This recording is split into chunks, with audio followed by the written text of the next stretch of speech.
ကျမ်းမာရေးနဲ့ပတ်သက်လို့အတန်ဒိတ်လူသက်သမားလို့ပြောလို့ရလာအောင်ကြောက်စရာကောင်းတဲ့ယောဂတစ်ခုအကြောင်းကိုကျွန်တော်ကမျှဝေပေးမှာပဲဖြစ်ပါတယ်အဲ့ဒါကကြတော့ခန္ဓာကိုယ်ထဲမှာရှိတဲ့သွေးရင်းကြားဓာတ်တွေများပြီးတော့ဖြစ်လာတဲ့စီးကြိုသွေးကြိုယောဂပဲဖြစ်ပါတယ်အဲ့ဒီယောဂနဲ့ပတ်သက်ပြီးတော့ကျွန်တော်တို့စားတော့ရမယ့်တဘာဝဟင်းသီးဟင်းရွက်တွေနဲ့စောင့်ထားရမယ့်တဘာဝဖြစ်ဆွက်စာပစ္စည်းလေးကိုကျွန်တော်ကမျှဝေပေးမှာပဲဖြစ်ပါတယ်ကျွန်တော်ရဲ့ကောင်လေးကကြတော့ကျမ်းမာရေးနဲ့ပတ်သက်တဲ့ဘုသူတတွေကိုကိုသိသမျှပေါ့နော်ကိုရဲ့လာ online မှာတကယ်ချင်းနေသိရှိအောင်ပြန်လဲပြီးတော့မျှဝေပေးတဲ့အကောင်လေးဖြစ်တဲ့ပြင်တဘာဝတိဥတိဖူတွေကိုဘယ်လိုမျိုးစားသုံးရမလဲစောင့်ထားရမယ့်အာဟာရဖြစ်ဆွက်စာကဘာတွေရှိလဲဆိုတာကိုကျွန်တော်ကအမြဲတမ်းမျှဝေပေးနေတာပဲဖြစ်ပါတယ်ဒါကြောင့်မလို့မိတ်ဆွေတို့နေတဲ့ကျွန်တော်ရဲ့အကောင်လေးကိုအပေါင်းလေးနဲ့တဲလေးပေးပြီးတော့ like and share လေးလုပ်ပေးသွားပါကျွန်တော်တို့ကိုယ့်ရဲ့တငယ်ချင်းတွေသိရှိသွားလေအောင်ပြန်လဲပြီးတော့မျှဝေပေးလို့ရပါတယ်ခင်ဗ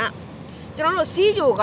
ဘာကြောင့်ဖြစ်လဲဆိုလို့ရှိရင်ခန္ဓာကိုယ်ရင်းမှာသွေးရင်းကြားဓာတ်တွေများလို့စီးကြိုဖြစ်ပါတယ်ခင်ဗျစီးကြိုကဆိုလို့ရှိရင်အချိန်မရွေးခန္ဓာကိုယ်ထဲကနေပြီးတော့စီးကြိုတက်ပြီးတော့ကျွန်တော်တို့ကိုဒုက္ခပေးနိုင်တာပဲဖြစ်ပါတယ်စီးကြိုဖြစ်လာပြီဆိုလို့ရှိရင်မိတ်ဆွေတို့တိကျတဲ့အတိုင်းပဲအနာတွေဖြစ်တယ်ပေါ့နော်ထိခိုက်ရှနာတွေမဖြစ်အောင်ရမ်းတဲ့ဂရုစိုက်ရတယ်ထိခိုက်ရှနာဖြစ်ပြီဆိုလို့ရှိရင်စီးကြိုရှိတဲ့သူကအနာကျက်ကိုအရန်နဲ့မှနှေးကွေးတယ်ဒါဆိုရင်ကျွန်တော်တို့အနေနဲ့စီးကြိုယောဂဝေဒနာမဖြစ်အောင်ဘယ်လိုမျိုးလှုပ်ဆောင်ရမှာလဲဖြစ်နေတဲ့သူတွေဘယ်လိုမျိုးစားသုံးရမှာလဲဆိုတာကိုကျွန်တော်ကမျှဝေပေးမှာပဲဖြစ်ပါတယ်စီဂျိုယောဂမဖြစ်သေးတဲ့သူတွေဆိုလို့ရှိရင်ကျွန်တော်တို့အစီအစိတ်တွေကိုရှော့ပြီးစားရမယ်စီဂျိုကများသောအားဖြင့်ဝါတဲ့သူတွေမှာဖြစ်ဖို့များပါတယ်ခင်ဗျဒါကြောင့်မလို့ကျွန်တော်တို့တွေကနေပြီးတော့စားသုံးတဲ့အခါမှာဆိုရင်အခါလေးမျိုးကိုစားသုံးရမှာပဲဖြစ်တယ်နံပါတ်1ခါကဘာလဲဆိုလို့ရှိရင်ကြက်ဟင်းကားသီးပေါ့နော်ကျွန်တော်တို့ရွာဘက်မှာဆိုရင်တော့ဂျင်ကားသီးလို့ခေါ်တယ်အဲ့ဒီဂျင်ကားသီးကိုမိတ်ဆွေတို့အနေနဲ့ကြော်စားတာပဲဖြစ်ဖြစ်ချက်စားတာပဲဖြစ်ဖြစ်စားလို့ရပါတယ်သူကအခါတက်ပါဝင်တာဖြစ်တဲ့အတွက်ကြောင့်မလို့မိတ်ဆွေတို့ရဲ့ခန္ဓာကိုယ်ထဲမှာရှိတဲ့သွေးရင်းကြားဓာတ်တွေကိုရှော့ချပေးတာပဲဖြစ်တယ်နောက်ဆက်တွဲပြဿနာဖြစ်တယ်ပေါ့နော်နှလုံးတို့သွေးတို့ကိုလည်းသူကကာကွယ်စောင့်ရှောက်ပေးတာပဲဖြစ်တယ်ဒါနံပါတ်1ဂျင်ဟင်းကားသီးနောက်တစ်ချက်ကကြတော့ကိုက်လန်ကကြတော့သူကလည်းအခါတက်ရှိပြီးတော့သူကအမြင့်ထက်ပါဝင်တဲ့ဖြစ်ပါဝင်တာဖြစ်တဲ့အတွက်ကြောင့်မိတ်ဆွေတို့ကိုက်လန်ကိုစားသုံးပြီးပြီဆိုလို့ရှိရင်အမြင့်တက်ကဘိုက်ကိုပြည့်စေတာဖြစ်တဲ့အတွက်ကြောင့်မလို့နောက်ထပ်မိတ်ဆွေတို့ရဲ့စိတ်ထဲမှာပေါ့နော်ဘိုက်မပြည့်သေးလို့စားကျင်တဲ့စိတ်တွေမဖြစ်တော့ဘူးဒါကြောင့်မလို့ကိုက်လန်ကိုစားတယ်ဆိုလို့ရှိရင်မိတ်ဆွေတို့အနေနဲ့အခြားသောအရာတွေကိုစားကျင်စိတ်နေပါသွားမှာပဲဖြစ်တယ်နောက်တစ်ချက်ကကြတော့ဟင်းနုနွယ်ဟင်းနုနွယ်ဆိုလို့ရှိရင်ကျွန်တော်ကိုယ်တိုင်ကလည်းပြီးတော့ရန်နမကြိုက်တဲ့အရာပဲဖြစ်ပါတယ်ဒီမှာဟင်းနုနွယ်ဒီဟင်းနုနွယ်ကိုကြတော့မိတ်ဆွေတို့အနေနဲ့ဟင်းညိုချက်တောက်တာပဲဖြစ်ဖြစ်ကြော်စားတာပဲဖြစ်လို့ရတယ်ဟင်းနုနွယ်မှာကြတော့သူကဗီတာမင်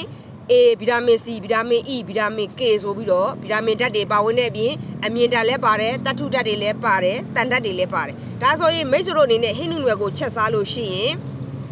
ကျမ်းမာရေးနဲ့တကယ်ကိုညီညွတ်တာပဲဖြစ်တယ်ဟင်းနုနွယ်ကကြတော့သူလည်းအမြင့်ဓာတ်ပါဝင်တာဖြစ်တဲ့အတွက်ကြောင့်မလို့ဘိုက်ကိုပြည့်စေတယ်ခါတက်ရတာရှိတဲ့အတွက်ကြောင့်မလို့စီးကြိုယောဂနဲ့ပတ်သက်တဲ့ပေါ့နော်သွေးရင်းကြားဓာတ်ကိုသူကထိန်းညှိပေးတာပဲဖြစ်တယ်နောက်တစ်ချက်ကကြတော့နံပါတ်4ခါတက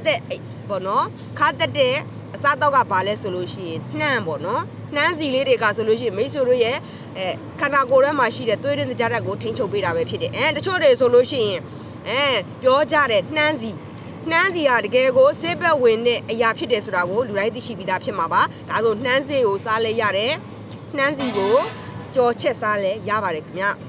ဒါဆိုမိတ်ဆွေတို့အနေနဲ့ဒီလိုမျိုးခါတက်တဲ့အရာသာ၄မျိုးကိုမိတ်ဆွေတို့နေ့စဉ်နဲ့အမျှချက်စားမယ်ဆိုရင်စီးကြိုယောဂဝေဒနာကိုစီးကြိုတွေမတက်အောင်ထိန်းချုပ်ပေးနိုင်တာပဲဖြစ်တယ်မိတ်ဆွေတို့နဲ့ဓာတုဆေးဝါးတွေကိုလည်းသုံးလို့ရတယ်ဒီလိုမျိုးပေါ့နော်အစာ၄မျိုးကိုလည်းဟင်းသီးရွက်၄မျိုးကိုလည်းစားသုံးခြင်းအပြင်မိတ်ဆွေတို့ရဲ့စီးကြိုကိုအရန်ကြီးစောင့်မတက်အောင်စီးကြိုယောဂကိုထိန်းချုပ်လို့ရပါတယ်ခင်ဗျနောက်ထပ်ဆောင်ထားရမယ်ဖြစ်ဆွက်စာလေးတစ်ခုရှိပါတယ်အဲ့ဒါကကြတော့ရှားဆောင်လက်ပတ်အများဆုံးထုတ်လုပ်ထားပြီးတော့ဂိုဂျီဘယ်ရီတီအနှင်းငယ်ပါဝင်တဲ့ရှားဆောင်လက်ပတ်ဖြော်ရည်ပဲဖြစ်ပါတယ်သူကကြတော့သွေးရင်းကြားဓာတ်ကိုထိန်းချုပ်ပေးတဲ့အပြင်